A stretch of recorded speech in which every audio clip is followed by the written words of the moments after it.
everybody, I'm Kate Conroy. And I'm Vinny Civitello. And this is Other People's Business, which is the podcast from the New Jersey Business and Industry Association, the largest statewide business association in the country. We release a new episode every other Wednesday, so be on the lookout for that. Shout out to New Jersey Manufacturers Insurance Group. They do home, auto, and workers' comp, and they are the official sponsor of the show. So check them out if you need some updated coverage. Okay, just a couple of housekeeping matters before we get started. This podcast is available anywhere where you can get a podcast. That's iTunes, Google Play, Amazon's Alexa. We throw them up on YouTube. Basically, whatever you're doing right now to hear the words that are coming out of my mouth, keep doing it. If you just stumbled upon this and you want to make sure that you're always hearing it whenever we come out, njbia.org/subscribe is how you can make sure that we notify you whenever we're new. So with us today, from Thomas Edison State University, is actually one of our very original guests on OPB, Tom Phillips. Say hi, let the audience hear your voice. Hello, everyone. Thanks for joining us today. Thanks, Kate and Vinny, for having me. I appreciate it. Absolutely, the pleasure's ours. Yeah. 75 episodes later, 3 years. Who would have guessed? Here I am. Let's try to not make it so long between now and the next time. Yeah, exactly. Okay. Exactly. All right, so today's icebreaker is, what are you currently binging? So it used to be a different icebreaker every time, but now we're just doing binging. So Vinny's going to start? Okay, good. Oh, if you had an answer, go ahead. But, you know, there's always that awkward period where everybody's sitting around like, who's going to go first? No, I'm just wondering if you're talking food or entertainment, what I'm binging on. Oh my, I never even considered the food binging thing. That's going to be my answer to this question from now until forever. Because the past 4 months, it could be one or both or either. It doesn't matter. Especially during COVID. Oh my gosh. That's my boy. Yeah, exactly.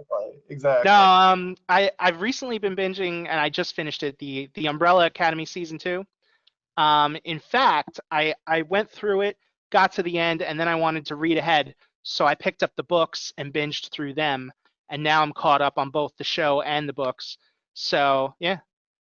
So ambitious, my gosh. I know. For those who don't know, the Umbrella Academy is a Netflix original show. It's a superhero thing, kind of in the vein of like X-Men. It was written by the singer-songwriter from My Chemical Romance, and they converted it into a Netflix show. The show is considerably better than the books. I mean, we're talking like night and day. The book's like borderline awful, but the show is actually really good. Usually works the other way around. I know, right? Yeah. The show is not the show. Sorry, the book is like almost unreadable. Like there's some really cool ideas wrapped around like a totally incoherent plot with characters that don't go anywhere. And then I guess the job of the person who makes the show is just to take those cool ideas and be like, all right, how can we develop this into something people would actually want to watch? So yeah. Wow. Okay. Yeah. Tom, what about you? What are you binging? Food, ice cream treats, and you know, I think we mentioned this on 75 episodes ago.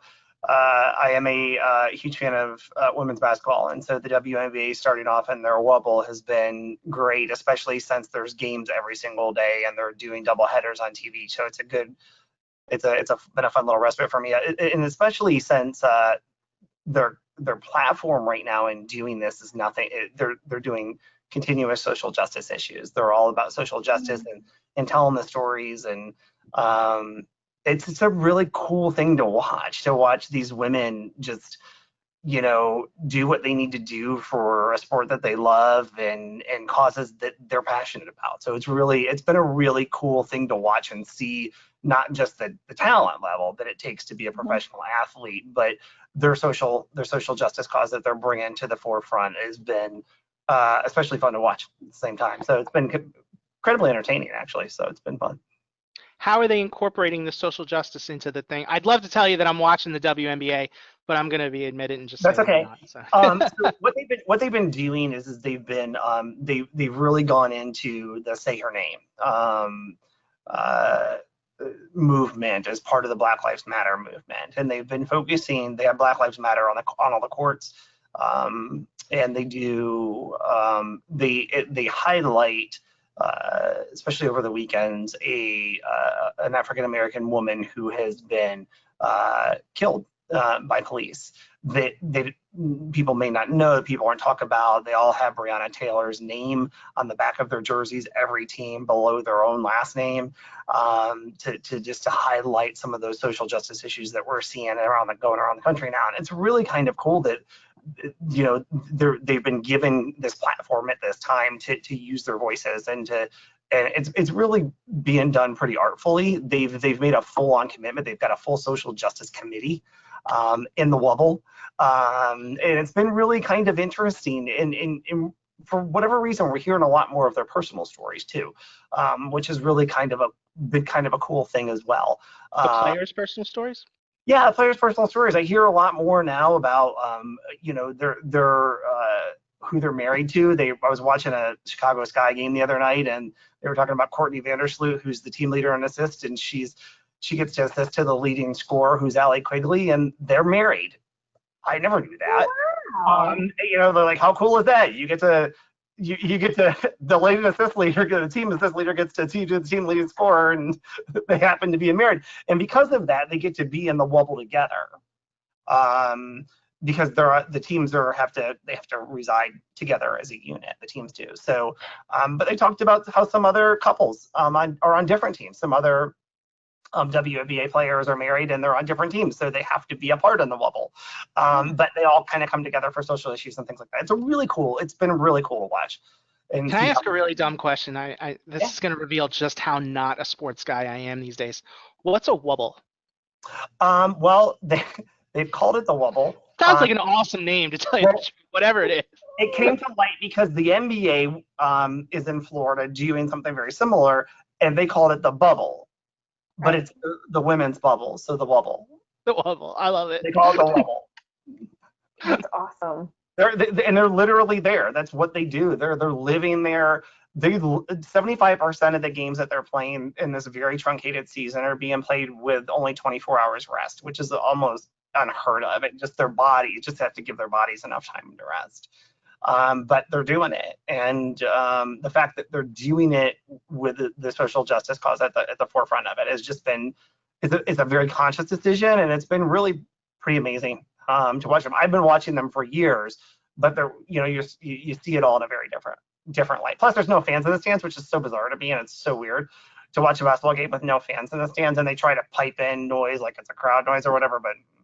No, but it's so. I've been seeing such weird things with that, like not necessarily with the WNBA or NBA, but they'll have like cardboard cutouts of people in the stands. I saw one where it was like they had people through VR and they were kind of like showing what they would look like, and somebody tried to high five the person next to them, and they made like a whole thing out of it.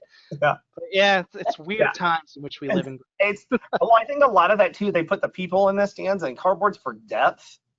To give you depth, especially like I was watching some of the baseball games, and they put right behind home plate. They put the cardboard because you got to think the pitchers are used to pitching with people behind home plate, and there's a depth thing that goes with that. You can see. I'm hopeful either that or they're just making it look good, like there's people in the stands. But I got to think too, there's got to be some you're used to having people there. So that makes sense. I saw one where they had the guy from Weekend at Bernie's like as one of the cardboard cutouts. And I thought that is just genius. It's hilarious. All kinds of people are getting in there. It's been actually kind of fun to across that. It's what we're doing. I think sports tends to be one thing that generally unites us, all of us, whether everybody's got their team or regardless of the sport or whatever, and you come across all lines and walks of life to support whatever your team is, if you will. So I think it's been kind of cool. I've actually watched every WNBA game I can watch though, just to kind of, because I always want to. They're always telling a good story. Like I want to hear what the stories are, and I love the game. So you're in the Wobble. And they're in the Wobble. Yeah, and they talk about the Wobble, which is hilarious to me, right? Yeah, so that's what I've been doing. There's 2 more games on tonight. I'm super excited. I've been like 2 games every single night. So they're about a third of the way through the season now. So it's been fun. I have my ice cream, snack, whatever that is, and sit and watch games. So that's cool. Kate, what about you? So I, like Vinny, I was a big fan of the Umbrella Academy when it came out. The season 1 came out last year, I guess it was. And so I binged season 2. And then I had so much fun binging season 2 that I actually went back and I started season 1 again, because now I know the answer, like the finish of season 1. It helps me better understand the story of season 1 as well this time around. Actually, all right, now that you mentioned that, I want to ask you, because when Kate and I originally watched the Umbrella Academy season 1, we did it virtually together. So like we were texting each other live, like as we were watching it together. And we were pointing out all of the plot holes and all of the things that didn't make a lot of sense. Now that you've seen the second season and you got a better understanding of even where the first season was going, did you notice the same thing? Like was season 1 still a little choppy like that? Yeah. Okay. But I think that is only because when you're translating from book to video or film, there are just some things that don't translate. There are just some things that it's really difficult to do well. So I don't even remember the first season terribly well, and I could still tell you that it was 100,000 times better than what they did in the book. So it was basically just like an incoherent, like barely even there mess. It basically has the same like plot structure, if you could call it that. But yeah. So did you know that before you spent money on it? I didn't actually spend money on the books. I read them for free, but like yeah, I mean I still invested time, which I'll never get back. Yeah. I wanted to read the first 2, even though like season 1 is book 1, season 2 is book 2. I just wanted, like, just in case there were major differences, I didn't want to jump into book 3 and be like, whoa, where am I? But it almost didn't even matter. So yeah. So sidebar, I was on a Zoom yesterday with a couple other people, and one of the women was saying that she's finding it really hard to keep a hard line between work and home now that everybody's working from home, or not everybody, but a lot of us are. She's got kids and a husband, and she will take a break around 5 o'clock to like do some domestic stuff, get dinner on the table, and then she's right back at the computer by 7. And she was saying, I can feel mentally, my mental health is deteriorating quickly, and I don't know how to not come back to work at 7 o'clock at night. And one of the things I said to her was, if you build in fun things to your evening routine, you don't want to work. You want to do the fun thing. And one of the things I said was, I'm also binge watching RuPaul's Drag Race, and I'm doing it with a friend who I text live while I'm watching, where I'll be like, can you believe the gown that she's wearing? And oh my God, that contouring is ridiculous. And, just all of these really fun ways to watch TV with a friend from a distance. So yeah, if you can find a friend to watch TV with and text at the same time, I feel like it's a really nice way to experience the medium, whatever it is, but also it keeps me from wanting to open the laptop back up and keep working. What season are you on, Kate? I just finished season 6. That's as far as Hulu goes with Bianca Del Rio? Yes, Bianca Del Rio. Season 6. Spoiler alert, that woman has my heart. Do you know what I mean? Like, I don't even know what to say, but Alaska was my all-time favorite, and then I met Bianca Del Rio, and I just, Vinny, you need to watch. Right after she won, we saw her live in Philadelphia. You did not. We did. Yeah. Oh my God, was she just roasting the crowd, or was she doing stand-up, or what was it? All of the above. Yeah. I'm so mad I missed it. It's just like, give me $20 tonight and I will be me professionally in front of this crowd. Basically. So ever since I started watching Drag Race, my Pinterest page is just half drag queens and half recipes. It's really funny. And Courtney Act was there that night also in the crowd. Yeah. Oh my God, she was so stunning. That woman has legs. Oh my God. Yeah. I mean, yeah, these queens are just unbelievable. Then you got to check them out. I can't wait. I can't wait. On that note, you guys really go full range on here, don't you? I forgot about that. We do. Show's actually come a long way since you were on too. Tom, on that note, refresh the audience's memory. Tell us what you do for Thomas Edison State University. I am the Associate Director of Strategic Partnerships at Thomas Edison State University. Our office is responsible for partnerships with organizations and corporations, whereby those employees or members of those organizations or employees of members of the organizations like NJBIA, their members and their employees will be able to come to Thomas Edison and take courses at a special corporate rate that we have for our partnerships. Thomas Edison is the online leader in higher education. We're one of 11 state colleges and universities in the state of New Jersey, and since 1972, we've been at the forefront of adult learning ever since that point in time. That's what we were founded on, and that's who we are today. Because of our online presence, we've had a very easy transition. I kind of say all the time, Thomas Edison was really built for this moment, not that we want to be in this moment, but when you've spent your entire existence as an institution, understanding adult learners and how they work and providing that flexibility for us to be able to operationalize without missing a beat, we're open for business. So everybody was operationalized to be able to work as they needed to successfully complete their jobs within a week, and it just didn't. We blinked and we kept rolling. And we have the partnership with NJBIA. All NJBIA members, organization members, and their employees can take part of that corporate partner rate. So I'm always happy to go out and talk to folks, especially that are affiliated with NJBIA, because you guys offer so many wonderful benefits to their employees, and sometimes to your members and their employees, and sometimes people don't always know what they are. So I'm always happy to be that guy to talk to folks about Thomas Edison. And like we have open right now for the September term. We start our undergraduate courses at the beginning of every month. So September is open. So, I tell people all the time, if you're interested in September and want to take some classes, if you've got some free time on your hands, show your kids that you too can go to school. So many kids are taking courses at home. But yeah, it's a great place. I've been there for about 13 and a half years now. I love it. When we're not in COVID, as you know, we're neighbors to you guys. It's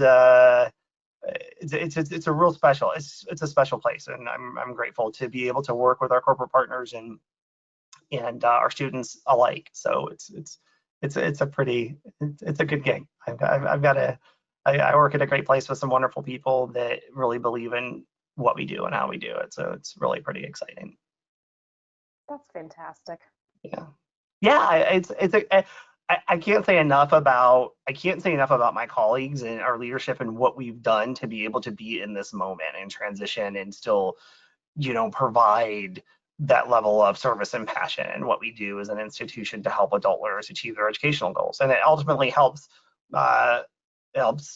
businesses achieve their goals because they're educating their workforce, right? They allow their employees to leverage a tuition benefit, or even just having the benefit like this allows them to be able to go to school and then take that knowledge back to the workplace. So it's especially in a time like this, we've tried to find a way to make sure that everybody's winning. And when someday. I keep thinking about, professional development goals. We at BIA, every staff person has professional development they're required to do. And so how easy or difficult is it for a company, ABC company, to get in touch with you and create a partnership so that their employees can have access? Well, they have access through you. If they're a member of NJBIA, there you go. They are, thank you. I'm happy to talk to them individually too. If they have individual needs and maybe need a certificate program specifically or something like that, we certainly are more than happy to talk to them directly. If you have a member of NJBIA and they want to do something for their employees and they want to send them to Thomas Edison, they can absolutely do that through the NJBIA partnership as well. The employee would just identify that they're part of the NJBIA partnership, their employer's NJBIA member, and they get the special corporate rate. So I knew that we had a partnership, but I guess I didn't realize that it translated down to all of the members. They have access through our partnership. That's amazing. That was the member, we participated in the member-to-member partnership too that you guys had. Yes. With higher education. So yeah, and they can get in touch with me. They can get in touch with me through you. They can get in touch with me at Phillips at tesu.edu. I know Kate has every phone number I think that I own known to mankind. That's part of my name, so she can always let Kate know. I'm happy to talk to every and any organization, especially if they need to make some customization or they're doing some phenomenal trainings that they want to look at getting credit for, collegiate credit for. We do offer the ability to be able to go in and make those assessments too. I'm happy to talk to them about that. So, I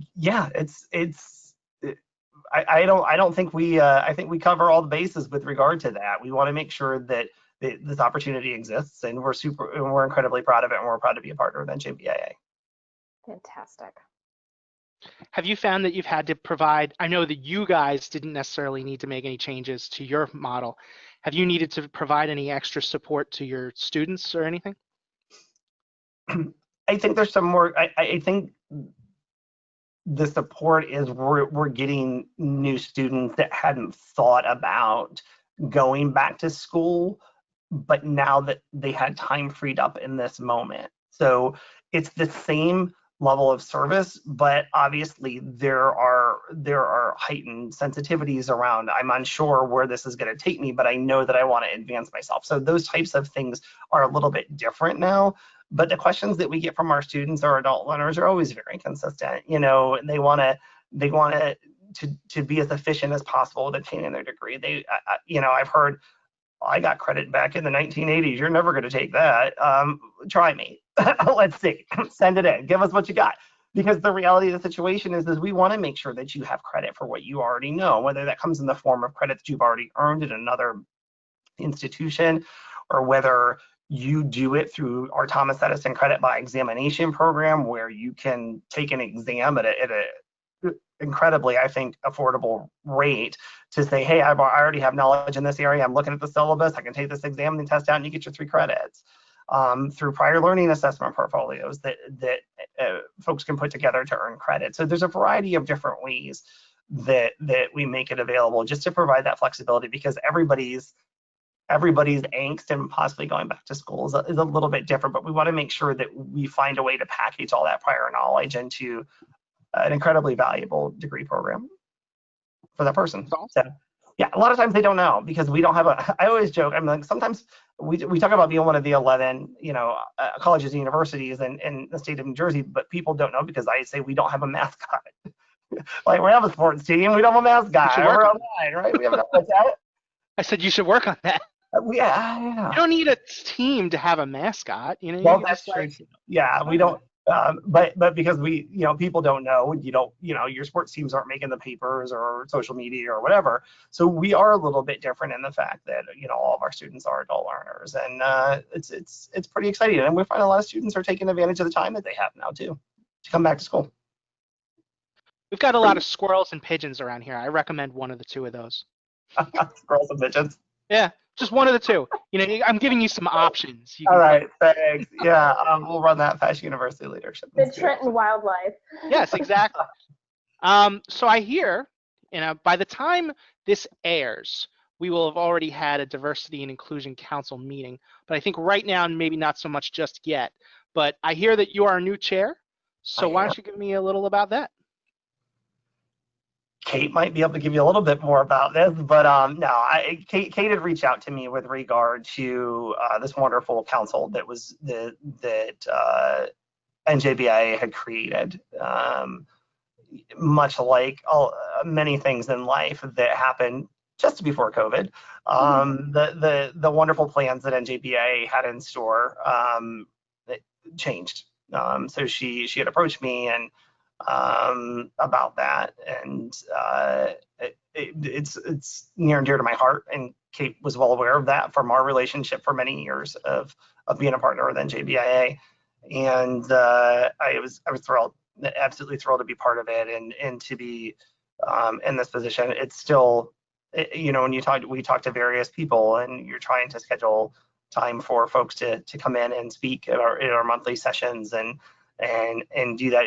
We've met so many incredible people so far just in the very short time that we've been doing it, and we hope that, you know, businesses and organizations in New Jersey have something very tangible to be able to take away from every session to be able to bring back to the workplace when it comes to diversity and inclusion.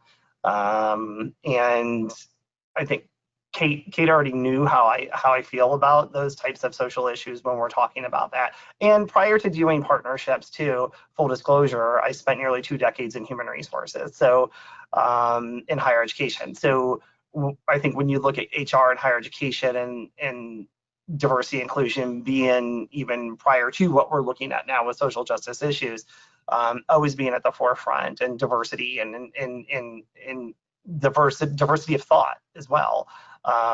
In higher education, it was a really good fit, and I'm thrilled. I'm excited about it. I'm excited where we're going. We've got some really good ideas already, and some things that we want to do, and we're going to wait and see if we're doing them virtually or otherwise, depending upon what happens going forward. So That is correct.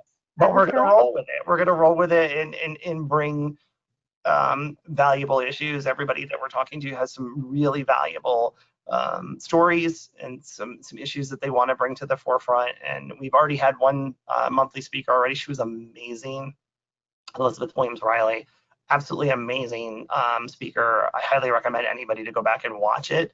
Watch her webinar if you haven't had a chance to see it live or haven't seen it yet. She was absolutely amazing. Talked about creating brave spaces in the workplace and what that means, and how that impacts the diversity and culture of the organization. And I'm always open, like we've been open. My whole thing with talking to folks is tell us your story, because I think everybody's got a personal story, and telling your story is what brings diversity to the table from people from all backgrounds and can appreciate. That's a very real, tangible thing, and allowing those spaces and workplaces to be able for folks to be able to share their story and feel they're included. And we've got a great speaker coming up next week too. I'll let probably Kate speak a little bit more to that, but yeah. But so by the time this airs, that event will have passed, but we are going to record it, and it will be available on the website. So August 20th, Rashad Bajwa from Domain Computer Services is going to be our guest speaker, and he has an alumni of this show. That's very true. He has a really, really interesting story. He grew up as the only Pakistani kid in New Jersey, I think, and that experience kind of shaped him in really interesting ways. And so the conversation is going to be about intentional inclusion. How can we as adults use our experiences from the past in order to make choices to make everybody feel like they're included, intentionally, not just we're all fine to be here together, but like, I welcome you, I embrace you, I want to know more about you. Tell me what you add to the team. Let's get excited about all of our differences, because they're all going to add something cool. Yeah, so I'm excited. His story's amazing, so go back and watch it. I know that I forgot this is going to air afterwards. I keep thinking I'm live today for whatever reason. But go take the time. It's going to be, just to hear a story, if nothing else, go back and and there's a lot more to it, but his story in and of itself, I just sat there kind of, I wanted him to talk more. I wanted to learn more about him. It's a really great story that fully, and this is why I love stories from folks, is that fully illustrates the whole concept of inclusion, and the mindfulness around it. And I don't think I've ever heard a better story where somebody's talking about mindful inclusion and what that means, is an illustration for that. This just was a great story. So I'm excited. I'm excited to hear more next week. Actually, I don't plan on saying much on the webinar. I know I'm supposed to host it and moderate it, but no, I plan on doing a lot of listening and not a whole lot of talking. So I'm really interested to hear more.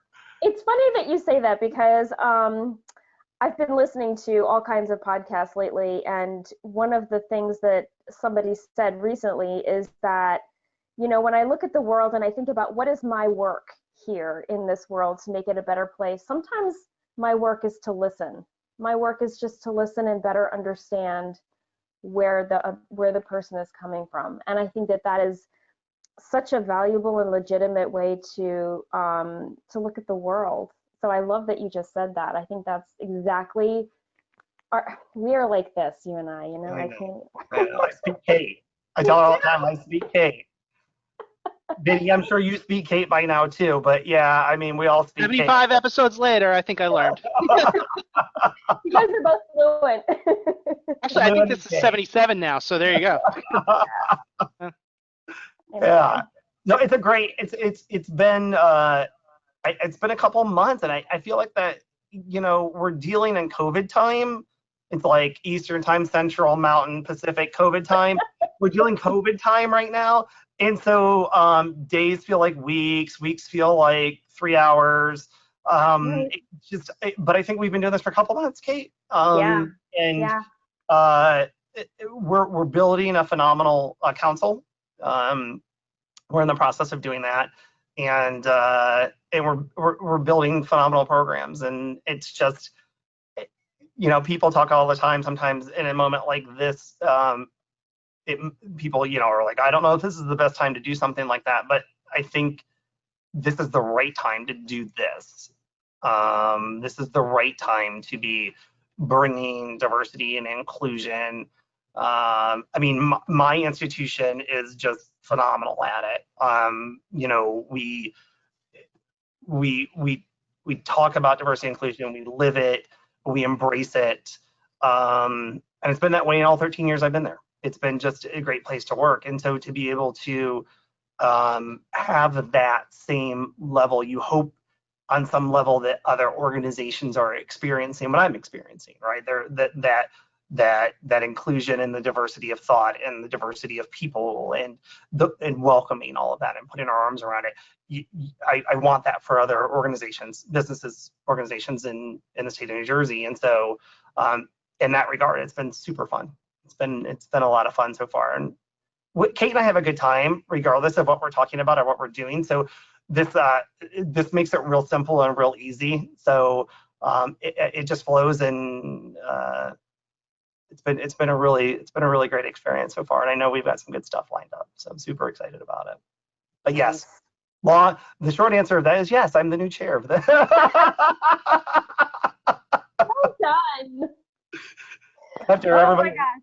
Everybody Okay, so learned that I speak English and I speak Kate, and those are my two languages, and I gotta go update my resume now. Thank you. I think everybody should update their resume if they can speak Kate. That's a really important skill. Yeah. I have another friend up in Middlesex County, and I joke with him all the time that I speak him too, because it's great. It's just great. It's fantastic. Okay, so I think on that note, we're going to take a quick break, and then we're going to come back and talk about a couple more things. So we'll see you in a moment. Okay, sounds great. All right, welcome back, everybody. We usually play a game in this space, but we're not going to do that today. We know that our lives have changed significantly, and we're curious, how have our pets' lives changed since the pandemic? Tom, this hard-hitting question goes to you first. I have 3. We have 2 dogs and a cat, and Cat's life hasn't changed except she thinks she can get fed more during the day, and she does. Because we're just around more during the day to feed her, so she thinks that we should be feeding her all day long. So, but I think for our dogs are fiercely loyal to us. And so I think that they've become so used to us just being there all the time, 24/7, and dogs love that. So when we leave, there's a tremendous amount of anxiety, even if it's to go outside to water plants or something like that. So I think that they've even grown more attached to us, but they also are literally with us all the time. I had to shut them out of this session, which I don't think they're upstairs and too happy about at the moment. But we wouldn't have minded. They could have made the cameos. It's all good. People love that stuff. When a cat walks by or something, everybody's like, "Oh!" Isn't it our lives though? I've seen people. I've been on Zoom calls with pets, kids. I mean, everybody. Like, I was on one last week, and spouse walked through behind the kitchen, and just you get to see everybody's life at play, right? Which is. Yeah. It's like real life Facebook. You get to see everybody's life at play, except the real version, not the one people put on Facebook, right? So our pets are incredibly spoiled, and so they are with us constantly. Yeah, constantly. Yeah, that's how their life has changed. They love it. They love it. So, and we love them, so it's fine. But once in a while, it's like, hey, I'm just gonna go shut the door.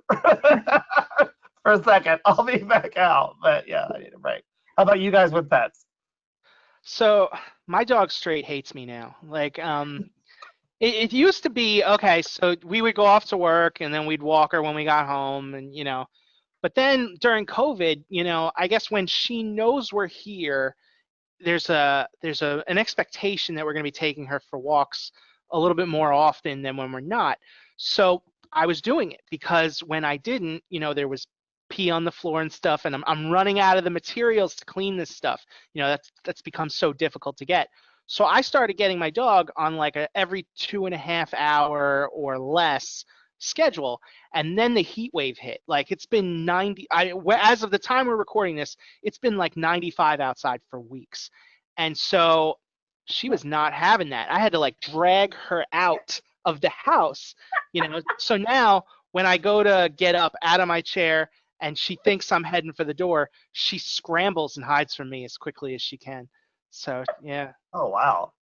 Yeah. That's Luna hilarious. cannot wait until, NJBIA opens back up. I love it. Well, Yeah, how about my you? cats are delighted that I'm home, but sort of like your guys, Tom, they're basically hovering at my feet all the time. I can't tell you how many phone calls are interrupted because I've accidentally tripped on them or stepped on them, and they look at me with these big wounded eyes like I've just, dragged a bag out that was filled with rocks and they're going in next into the river. Like they just look like I'm the worst human being alive because they stand where I'm going to trip on them and then I trip on them. So that part has been difficult, but they definitely love that I'm home. And I find myself thinking of new ways to entertain them. And this is so dumb, but my current office is in a second bedroom and there's a little roof outside the window here. So I bought some bird seed and I scattered it on the roof outside the window. And the cats are like, they're freaked. They are so happy. So happy. But of course, they can't get through the window. It's just like extra television for them or something. Yeah, so they are delighted that I'm home. They don't understand why I don't want to just sit and pet them all day because that's what they would prefer. And every time I do something crazy like buy birdseed and throw it out the window, they just lose their mind. I love it. That's been fun. We're going to switch gears. That was a more of a softball question. Now we're going to get a little bit more hard hitting. So All right. here we go. Speaking from the perspective of the Diversity and Inclusion Council and your background in education, Yep. what's one piece of advice you'd give to students who are feeling alienated and alone as the result of bullying? Are we talking higher education students or K through 12? Any? Yeah, I'm Hey. going to leave that to you. It was Okay. my job to serve up that question. Now you And let me run with it however I feel I need to Exactly. run with it.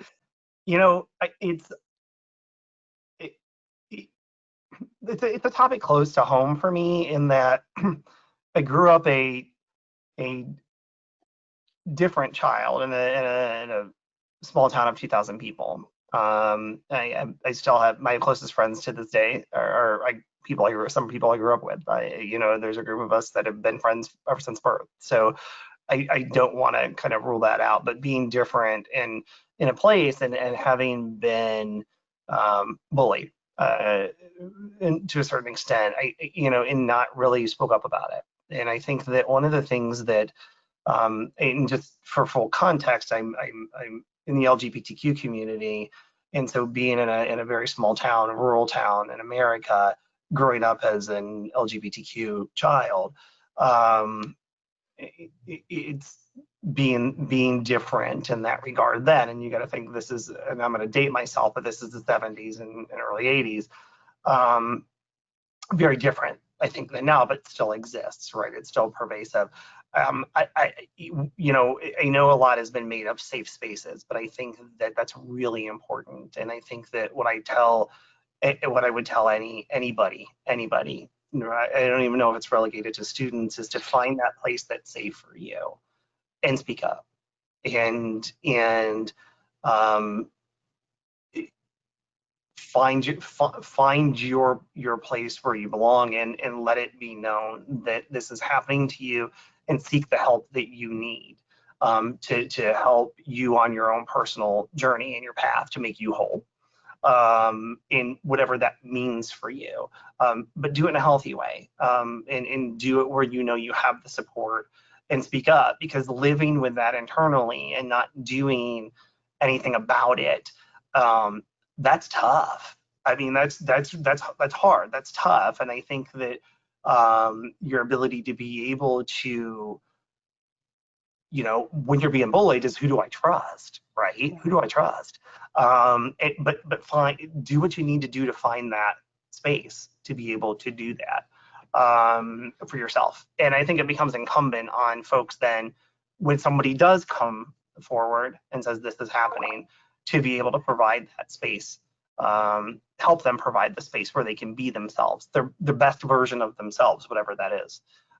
So I think that, when you're talking about diversity and inclusion, that becomes a two-way street, for both finding it out for yourself, and sometimes kids just don't know where to go. It could have taken one adult for me that realized I was different, and to be able to say, and I had a couple that stepped forward and said, hey, I'm here for you, whatever that meant. And they knew I was different. We didn't talk about what made me different, but I knew that they inherently knew, and they supported me, and that was cool.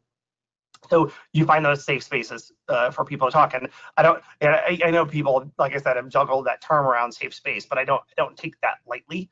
That's why I was such a fan of our session last month was with Elizabeth Williams Riley, because she talked about brave spaces in the workplace.